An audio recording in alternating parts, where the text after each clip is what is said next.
आगे बढ़ेंगे। प्रवेश वर्मा इस वक्त बाहरी दिल्ली में लोगों से मुलाकात कर रहे हैं। अपने पिता दिवंगत साहिब सिंह वर्मा, दिल्ली के पूर्व मुख्यमंत्री, उनकी समाधि पर पहुंचे हुए हैं। यहां उन्होंने माथा भी टेका।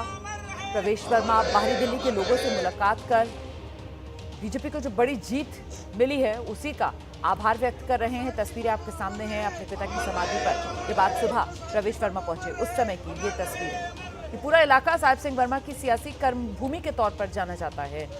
जाट समुदाय से प्रवेश वर्मा आते हैं और पूरा जाट बहुल ये इलाका है। और इस जाट बहुल इलाके की सियासी राजनीति का सेंटर यही मुंड का इलाका है। दिल्ली की जनता ने प्रधानमंत्री मोदी जी के ऊपर में विश्वास किया है। ये जीत का श्रेय अगर किसी को जाता है तो हमारे प्रधानमंत्री मोदी जी को जाता है।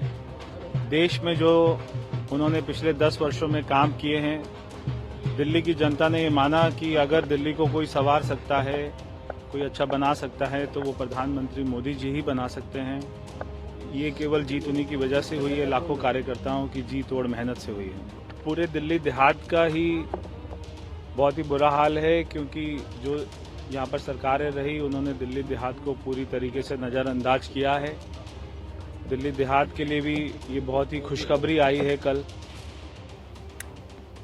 सीधे रुख करेंगे। खास मेहमानों का पैनल हमारे साथ मौजूद है। राजीव बब्बर जी के पास आपको लेकर चलेंगे। राजीव जी, जो जाट समुदाय है उसने किस रूप में बीजेपी को समर्थन दिया इस चुनाव में, मुझे कहने की जरूरत नहीं है, क्योंकि जो जाट बहुल इलाके हैं बीजेपी की झोली में वो गई हैं भर भर कर।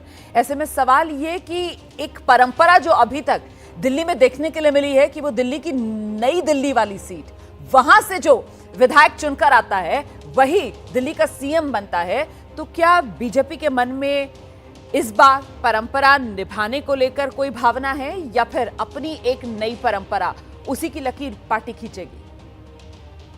देखिए, पहले तो रवाना जी हमें इसको करेक्ट करना चाहिए। ये दिल्ली की जो जीत है ये सामूहिक जीत है। एक समाज ने समर्थन बहुत अद्भुत दिया है ऐसा नहीं है, सबने दिया है। आप देखिए, जहाँ पर भी हम कहते थे जहाँ कोई बनिया बहुल है, कोई पंजाबी बहुल है, कोई पूर्वांचल बहुल है, कोई जाट बहुल है, कोई गुजर बहुल है, आप पूरा परिणाम उठाइए। और सबसे बड़ी बात देखिए, जिन दलित सीटों पर आम आदमी पार्टी ये कहती थी कि दलित जो है वो भारतीय जनता पार्टी के साथ नहीं है, उनका पूरा भ्रम, यानी देखिए आप जो मंगोलपुरी वाली सीट है, हम कभी दिल्ली में आज तक जीते नहीं, वो भी आज भारतीय जनता पार्टी के झोले में आई है। यानी तब से 1993 से जब से एमएलए का चुनाव होना शुरू हुआ दिल्ली में, तो आप समझ लीजिए कितने साल के बाद में वो जो सीट है वो भी भारतीय जनता पार्टी के खाते में आई है। तो पहली बात तो ये है कि पूरी दिल्ली ने मिलकर, जैसे कल प्रधानमंत्री जी ने अपने संबोधन में कहा कि ये दिल्ली नहीं है, ये मिनी भारत है जी। यहाँ सारा समुदाय रहता है और सबने वोट दिया है। एक तो ये है, इसलिए सब समाजों का हम धन्यवाद करते हैं। और फिर जहां आप बात करते हैं, देखिए ये सरकार एक एस्पिरेशनल सरकार भी बनेगी। कैसे?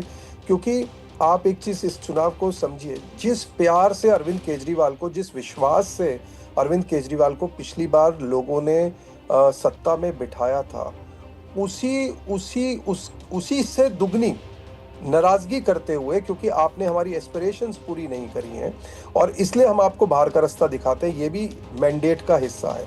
दूसरा, जो गारंटी की बात है, भारतीय जनता पार्टी ने जो कहा वो किया और हमने अपनी पूरी कम्युनिकेशन में भी ये रखा कि देखिए हम जो कहते हैं हम करते हैं। क्योंकि हमने महाराष्ट्र में महिला सम्मान दिया, हमने छत्तीसगढ़ में महिला सम्मान दिया, हमने उड़ीसा में महिला सम्मान दिया। तो हमने जहाँ जहाँ कहा हमने किया, और इस आदमी ने जो जो कहा वो नहीं किया, उसको भी हम बताने में सफल रहे, उसका भी फायदा। और फिर प्रधानमंत्री जी ने जो गारंटी ली है, इसलिए आप ये मान के चलिए। देखिए रोमाना जी, हम अपनी लोकतांत्रिक जो पूरी प्रोसेस है उसको पूरी तरीके से निभाएंगे। बैठकों का दौर भी चलेगा, विधायक दल की बैठक भी होगी, प्रवेशक भी तय होंगे और हमारा राष्ट्रीय नेतृत्व हर चीज़ पे विचार करते हुए, और देखिए सिर्फ मुख्यमंत्री नहीं, मंत्री भी हैं, तो पूरा कॉम्बिनेशन किस तरीके से बैठेगा ताकि एक विकासशील सरकार हो जिसमें सब तरीके का फ्लेवर जनता को नजर आए, उसमें हर तरीके का वर्ग जनता को नजर आए, उसका हमारा पूरा प्रयास होगा। और वही प्रयास है जिसके कारण से हम दिल्ली में जीत पाए हैं, उसको हम बनाकर रखें।